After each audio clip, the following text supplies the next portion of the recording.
Toyota Innova has been present in our market for more than a decade now and is known for its reliability, imperishable build and durability, and for most Indians, the perfect highway companion. This also brings me to the reason why I've decided to drive it now. A first drive back in 2016 would have been the ideal get to know you sort of setup. However, driving it after witnessing its success actually takes some of the pressure off on having to predict a car's success, and I can just enjoy for what it is.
Now, even with the jump in price that had everyone worried at the time of launch, several years have gone by, and Toyota Innova still remains the undisputed king of the hill in the MPV and MUV segment.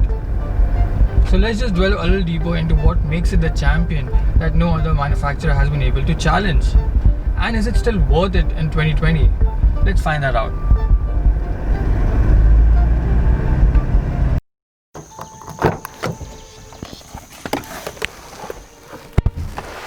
Now, the interiors are one of the strongest points of this car, and the cabin has got a lot more flair to it compared to the outgoing model. It does feel a lot more premium and luxurious.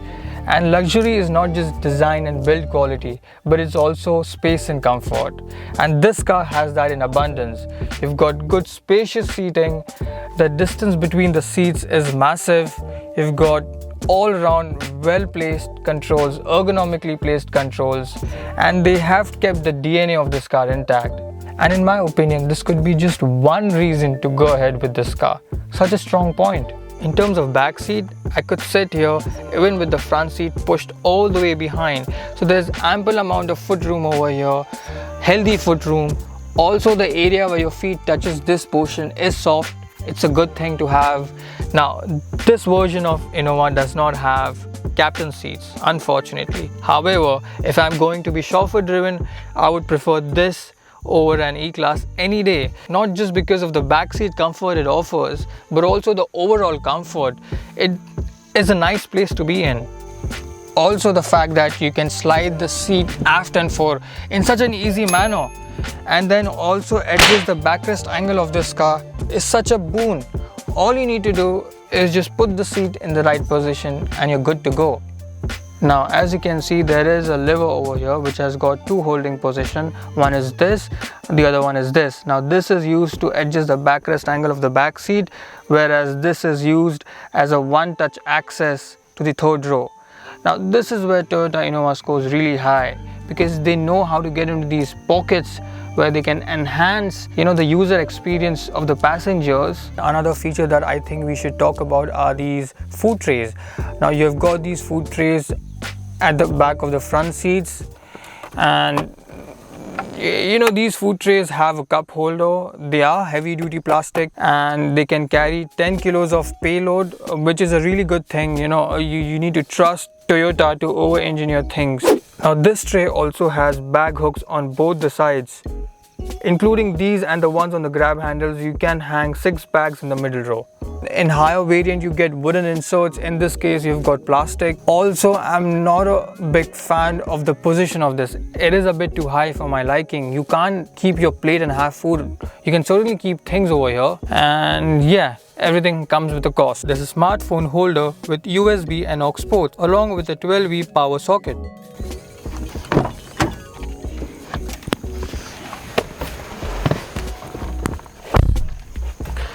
Now, the interiors, I would say, are the single most biggest area of improvement. No more like a utilitarian truck.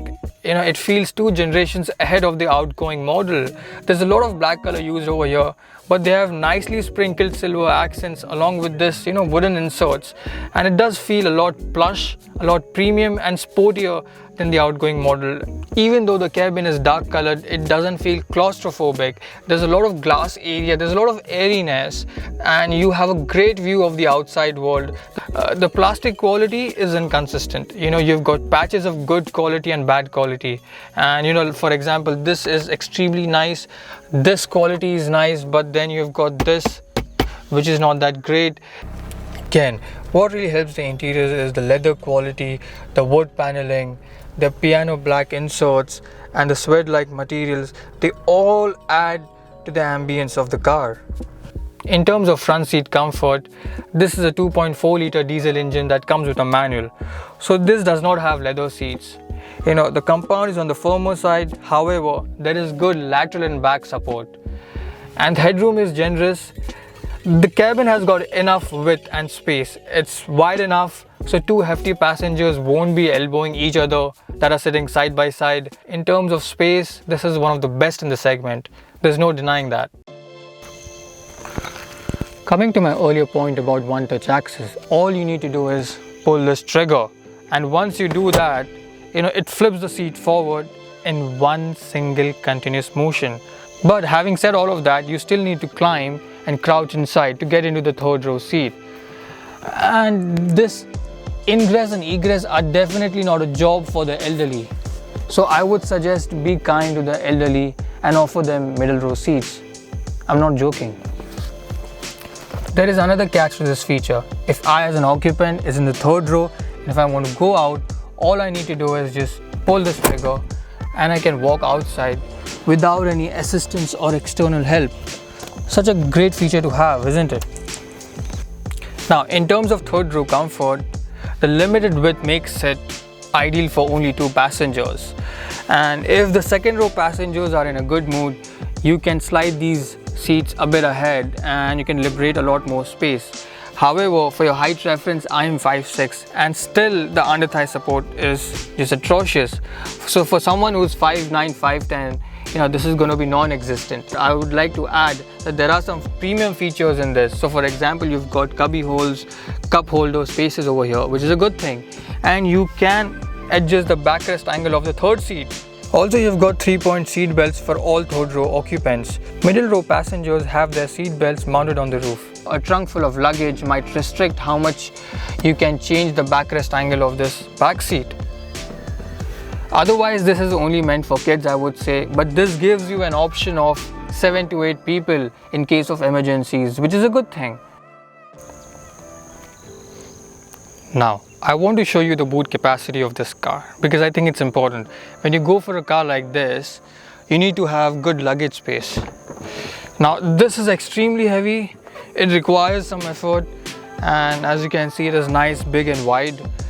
Now, this has got 300 liters of boot space, very identical to the older Innova. And in case you need more luggage space, what you can do is just put these seats down, and there you go, you've got good luggage space.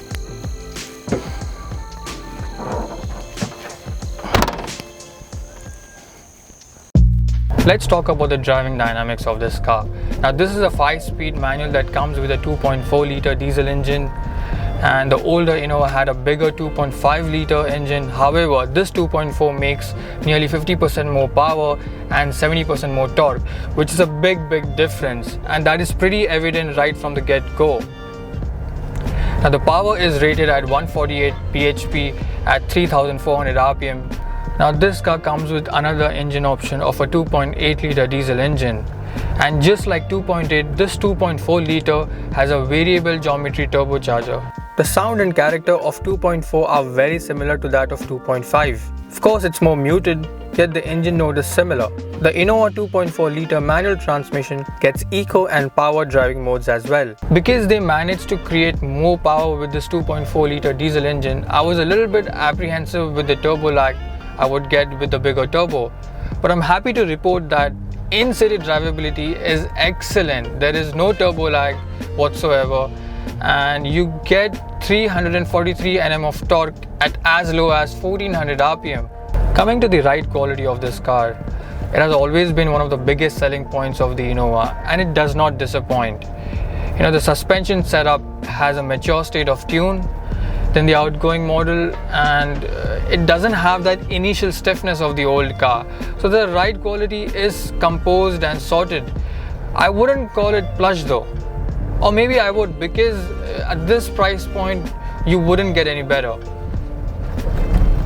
The suspension does not isolate you from the conditions underneath, and you always know what kind of road you're on. It rides like a typical body-on-frame UV, and sharp bumps come in strong.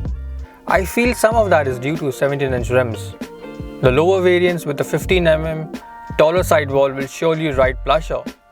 One area where Toyota may have messed up is with the tuning of the hydraulic steering wheel. It feels heavy at parking, it feels heavy at crawling speeds, and you need to put a lot of efforts at low speeds. And I have read a lot of reviews where people have said the same thing. However, I really like the steering wheel and the feel, and I wouldn't want this to be like a Maruti or a Hyundai. To me, this is fantastic. It feels fantastic out on the highways, on the expressways, and even on the low speeds. It doesn't feel its size. The manual transmission's gear lever isn't truck-like anymore, although it isn't exactly car-like either. The throws are long, and it does require some effort to operate. I want to briefly speak on the exterior design of this car. Now, this is not a beautiful design by any stretch of imagination. However, this is very aggressive looking and has certainly become more eye-catching over the years. Now, it has got this, I would say, rather big imposing grille, which is very unique to the Innova. You've got this newly revised headlamps, bigger wheels, and those chisel lines running across from the front to the back, which rather gives it a very imposing presence on the road. And this is a body-on-frame construction, so I would call it a robust semi-luxury van, and that's not a bad place to start, isn't it? Straight off the bat, I really like the rear design of this car. You've got this big clear tail lamps along with vertical turn-on indicators, a really nice touch. I think once in a while Toyota comes with a good piece of design, and I think this piece of design is extremely clean looking. I also like how the height of the bumper reduces and becomes short in the middle.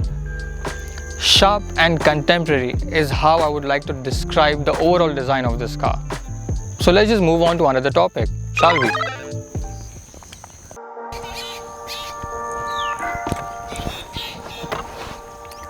What is so impressive about the Innova is that it has not only been a financial success for the brand Toyota, but has equally thrilled and satisfied its users. Toyota Innova as a car knows what it is, and it does not shy away from that. If you look at what they've achieved with this newer version Crista, it is very clear that the prime changes address the very issues the owners have cited over the years, which is the plain bland looks, the need for having more power and plusher cabin. They're all result of this. At the same time, Toyota has managed to keep intact the DNA of the Innova and offer a car that is well-rounded, spacious, robust, well-equipped, and built like a tank. It is frugal for its size and definitely more fun to drive. I also associate Innova with stress-free ownership that it comes with. However, there is a disclaimer, only if you're willing to pay big money. There you go, that is my verdict on the Toyota Innova Crista.